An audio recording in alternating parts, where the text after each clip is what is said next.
Democrat type stuff, and it Mm-hmm. doesn't ultimately hasn't gotten them across the finish line. I think Allred has done a little bit more under the radar, but not as under the radar as some of the like people who were just never going to win folks. So I do think it's interesting to see how it plays, see what the difference is between how he runs his campaign versus the others have.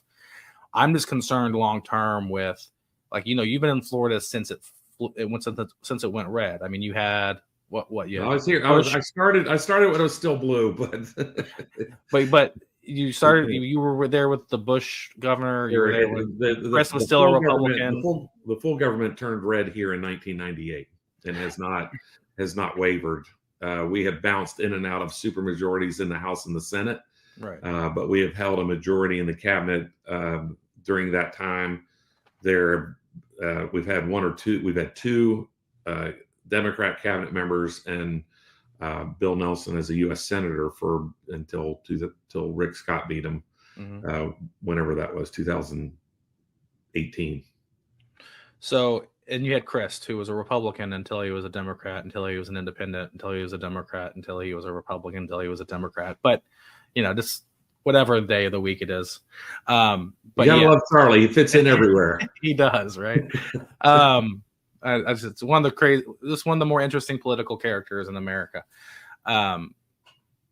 But all that to say is, as you've seen it grow, are you starting to see in Florida? I mean, you also had some times where it got close. I mean, Gillum only won, nearly beat DeSantis when he first ran.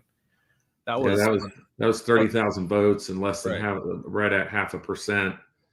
Rick Scott, when he won in 2018, it was 10,000 votes, and that was certainly a recount. We've had some very close elections here in Florida for sure. In 2000, there were over 6 million votes cast and separated by 537 for the presidency. So, yeah, Florida likes it close down there when it comes to sometimes.